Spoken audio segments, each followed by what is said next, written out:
Welcome and welcome back everybody, T here, and in today's video I would like to share with you some of my board game stats from February 2023. So we're just gonna go ahead and jump into it. This was a great month for me in terms of board gaming.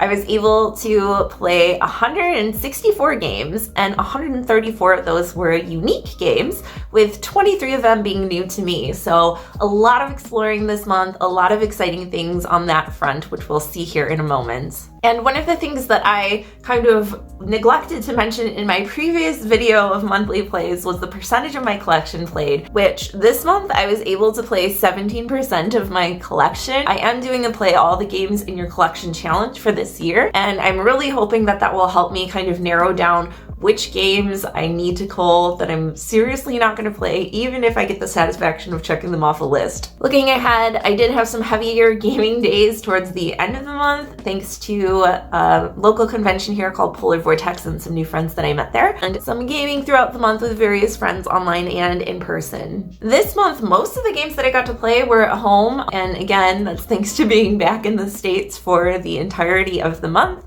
and getting to have a lot of people over. So, jumping into the actual games here, we had in our number 1 and number 2 spots some games that should probably look familiar. Cuba with 5 plays. This is an abstract game where you are pushing marbles on a track. I just have to say it's so satisfying in terms of the tactile sensation. And we have, of course, Similo, one of our favorites from the wonderful Horrible Guild. If you haven't seen my simp video on them, definitely check it out after this. A new game I got to play this month was also Cabo Deluxe, which is a memory game where you're trying to get the lowest cards in front of you by swapping them out, peeking, and spying on other people.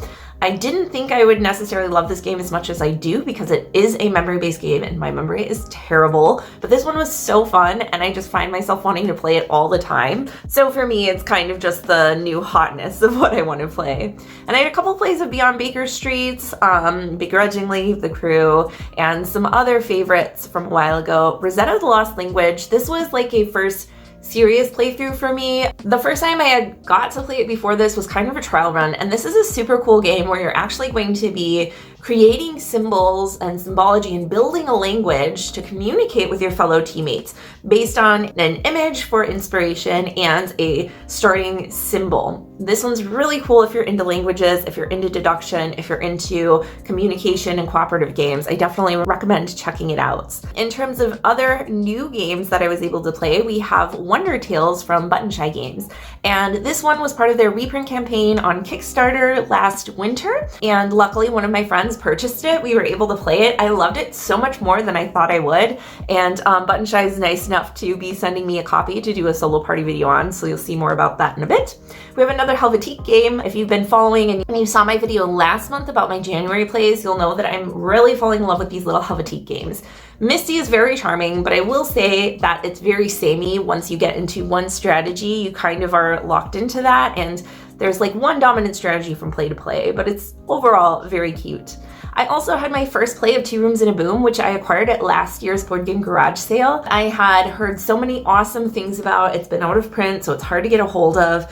And I have to say that at a first glance, it just kind of fell a little flat. I think for a really big group, it could be fun. The rounds are super quick, so there is that. But I think I would prefer to play other big group team games rather than this one. So it's probably one I'll let go of. I also had my first play of Steampunk Rally Fusion. I have played Steampunk Rally in the past, but this was my first time with this new updated version with the fusion dice and different maps. The fusion dice were kind of whatever, but I did like the events on the maps. The only thing was it was a little tricky to keep track of like which events went with which spaces on the maps. And I have to give a quick shout out to Praga, Cuba, and Rugni. Oh, I love this game. I did this as part of my 50 Games in 50 Days challenge, I believe last January, so almost a year ago, since I had gotten to play this. And I usually am not down for the multi-hour haul, but Praga is one that if somebody wants to play it, I am so down, and that's what happened. We had a whole weekend day dedicated to playing and teaching Praga, and it was just such a blast. Definitely love it. If you like chunkier Euros, check it out.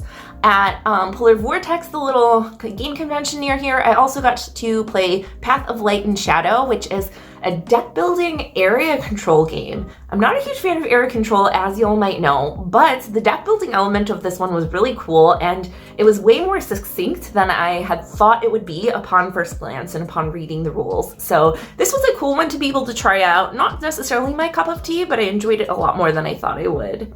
And I also had another play of Black Angel, which again, I played as part of my 50 Games in 50 Days challenges last year. This one is so fun, and we're planning another game day to teach this one to some friends hopefully soon here. I did get to play Mulch Deluxe again. This is one that I don't get to play often. It's got multi-use cards, and the art is just absolutely gorgeous and minimalistic. This one takes a little bit to wrap your brain around, I found, even for people who are experienced with board gaming. It's a little bit of a difficult learn, but I think once you play through it once and see how the cards work together and how the different actions kind of synergize with one another, it can be a really fun, enjoyable experience. So I was glad I got that back to the table. I also had a first play of Studies in Sorcery, which is an engine building game. This one was way more straightforward than I thought it would be. It's just quick, light, and fun. I'm really excited to try out the solo mode because I've heard that that's fantastic.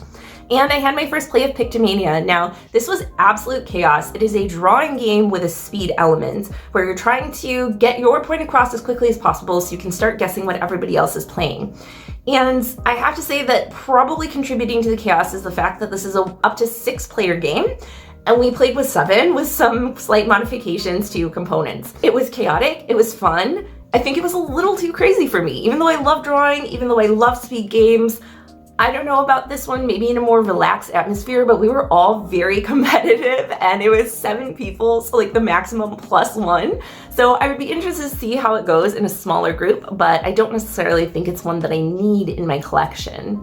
I also had a first play of Situations, which is kind of like a Cards Against Humanity style Jackbox game where you get a situation, you have to come up with a quote for it, and while you're doing that, everybody else comes up with a situation that might apply to this unknown quote that you're creating. It was an interesting first play. I don't think I would ever really want to play it again, but there were a couple of really funny things that came up. And speaking of drawing games, I had my first play of Monstrosity at Polar Vortex. This drawing game with a speed element I absolutely loved. So one person is acting as a witness who's seen this monster. They have a set amount of time to memorize as many features as they can, and then they go into giving their statement. All of the other players at the table are acting as the sketch artists and asking questions about, oh, how many eyes did it have? How many legs? What color was it? You know, how big was its head? And it's, again, a set amount of time. Everybody votes on the one that they think matches closest to the actual monster that they were trying to find.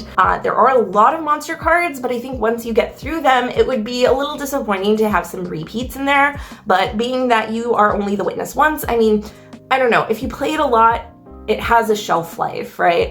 Or a limit to its shelf life. But I think the concept of it was super fun. I can definitely see if they release new monsters in the future, put little twists on it, it can be really great.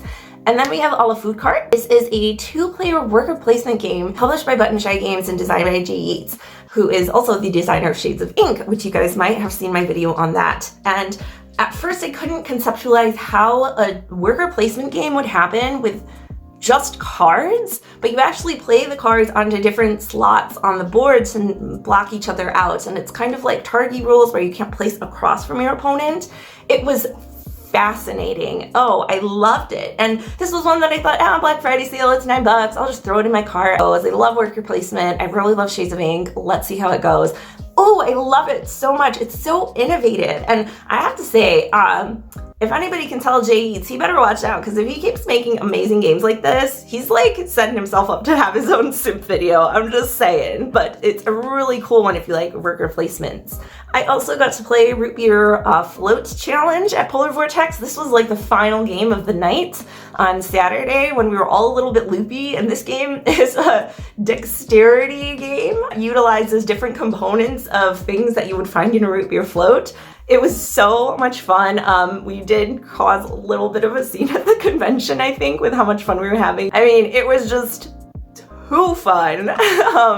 But unfortunately, I didn't win it in the play to win, but my friend did, so we may see it again. The Spill is a cooperative game with gorgeous art from Country Moria, but I'll just cut to the chase.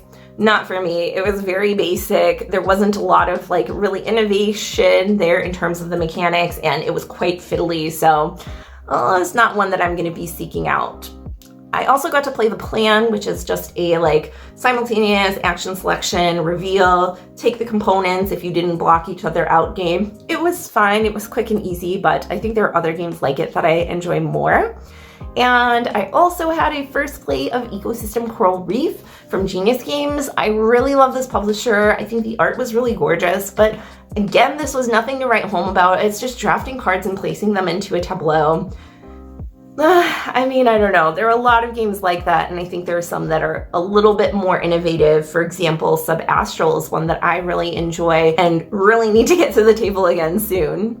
Papagano is another Helvetique game, which this one I loved way more than I thought I would. It's based on the Mozart opera, The Magic Flute, and you're trying to collect different birds as Papagano, who is a bird lover. But it's kind of like Cabo, where you have some cards face down, you don't know what you're swapping out with, and you're trying to get the lowest score possible, but you have a grid of cards instead, and certain cards can cancel each other out. There's a lot more information that's open than there typically is in a game of Cabo, so this was a really refreshing kind of alternative to that if you like that style of game, but with a little bit less brain power dedicated towards memory.